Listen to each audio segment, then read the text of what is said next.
Hello guys, how are you doing? I hope that everybody's doing great. This is your brother Gumba Yao from Apprendre Wolof. In today's video, I'm gonna give you a short list of vocabularies. Okay, so I'm going to give you some vocabulary about the English language in order to help you to improve your English. Okay.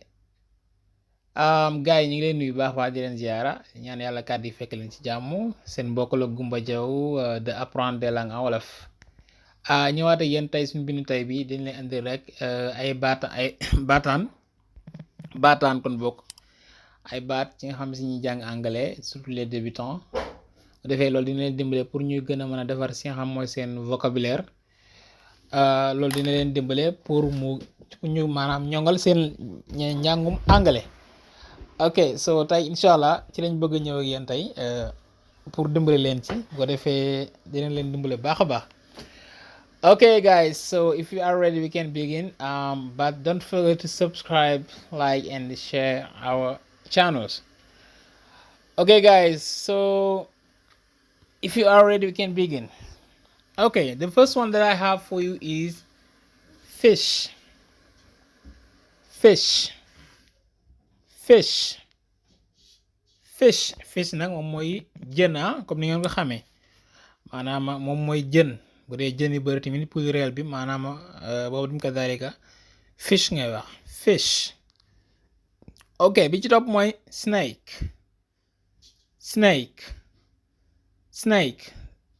moom mooy jaana. ok snake ok serpent wala soxbaani yenn jàng arab. ok bi ci topp mooy bike moom mooy vélo ok vélo. daraja bike. The next one is sheep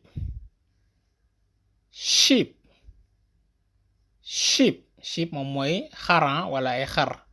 ok bi ci topp mooy tramway nag bu leen ko xamee moom mooy tramway wala ñu naan ko tram. ok tramway wala tram comme ni ngeen gis ci photo bi nii lii mooy tramway. bi ci topp mooy subway mooy métro. ok boo demee anglais yaakaar naa Amérique ñoom underground lañuy wax underground. subway moom mooy métro. ok subway en général ci souterrain lay daw. subway. bi ci topp mooy donkey comme ni nga xam mooy mbaam donkey. ok bi ci topp mooy monkey moom mooy golo. ok bi ci topp mooy tiger moom mooy segg tigre. bi ci topp mooy forest moom mooy àll wala forêt. ok bi ci topp mooy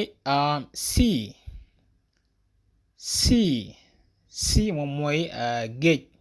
ok sea la mer al bahr sea. bi ci topp mooy sky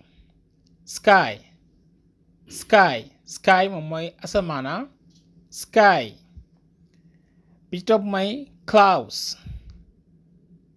clouds moom mooy ay niir niir ñu ngi gis ak kaw asamaan si lu la ñuy wax clouds bu dee asamaan moom mooy sky comme ni ñu ko waxoon clouds ay niir. okay the next one we have is tree moom mooy garab tree arbre shajara aw shajara tree. bi ci topp mooy milk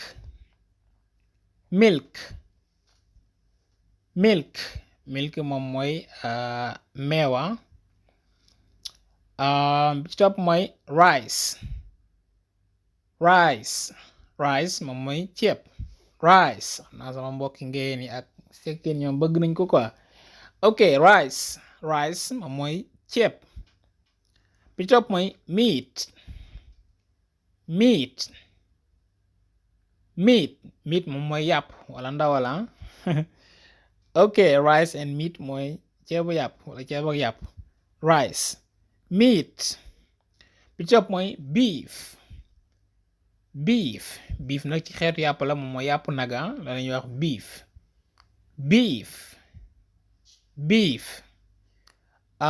bi ci topp mooy building moom mooy immeuble building mooy yée nga gis yu kawe yooyu gudd yooyu dañuy wax building ok bi ci topp mooy city wala city anglais amérique en général ñoom te lu ci bëri boo xool day mel ne dee lañ koy liire city or city ok moom mooy cité wala ville.